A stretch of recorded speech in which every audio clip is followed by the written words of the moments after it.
Σοκ και δέος προκάλεσαν χθες το βράδυ οι ρωσικές δυνάμεις στην πρωτεύουσα της Ουκρανίας, Κίεβο, εξαπολύοντας μεγάλη εναέρια επίθεση κατά στόχων και μέσα στην πόλη αλλά και στα προάστια, κάνοντας τις ειρήνες της Ουκρανικής αεράμινας να ηχούν σαν τρελές και τα αντιεροπορικά συστήματα να βάλουν απεγνωσμένα, αφού δεν κατάφεραν τελικά να αποτρέψουν τη ρωσική επίθεση, η οποία έκαψε κυριολεκτικά το Κίεβο.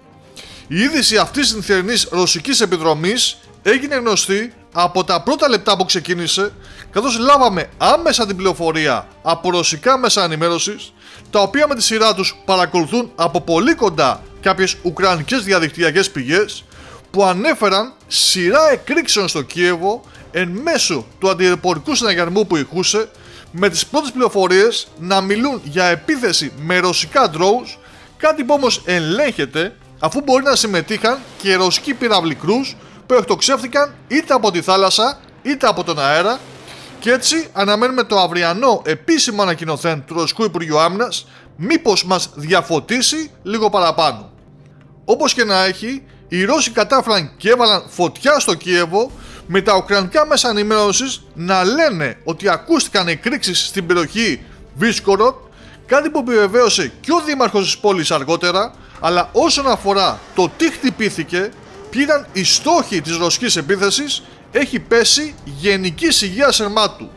Δεν υπάρχει ούτε μία πληροφορία, παρά μόνο πιο μετά το πρωί υπόθηκε από Ουκρανούς αξιωματούχους πως προκλήθηκε φωτιά στη συνοικία Σεβσενγκίφσκι που βρίσκεται στο κέντρο του Κιέβου, που είτε προκλήθηκε από απευθείας χτύπημα είτε από θράσματα drone, και ότι προσπαθούν να την κατασβέσουν. Το μόνο σίγουρο λοιπόν είναι ότι οι Ρώσοι έχουν βάλει στο μάτι κάποιους σημαντικούς στόχους στο Κίεβο και ότι η Ουκρανική αεράμινα δυσκολεύεται πάρα πολύ να αντιμετωπίσει πλέον τις ρωσικές επιθέσεις. Το τι χτυπήθηκε, αν ήταν τόπος συγκέντρωσης ξένων μισθοφόρων, δυτικών στρατιωτικών ή οτιδήποτε άλλο, όπως χώρος συγκέντρωσης στρατιωτικού εξοπλισμού, κανείς δεν το γνωρίζει. Και ό,τι λέγεται είναι μόνο εικασίες και παραμυθάκια για μικρά παιδιά.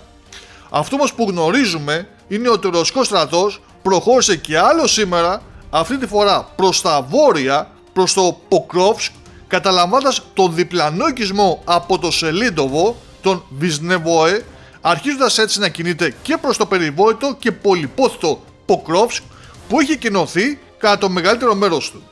Σε κάθε περίπτωση πάντως, η χθεσινή βραδιά θα μείνει αξέχαστη στο Κίεβο, που βλέπει μέρα με την ημέρα που περνάει να μην έχει πια τις δυνατότητες να αντιμετωπίσει τις ρωσικές εναέρειες επιθέσεις και τους Ρώσους να έχουν σκοπό να φτάσουν και πάλι στις πύλες της πρωτεύουσας.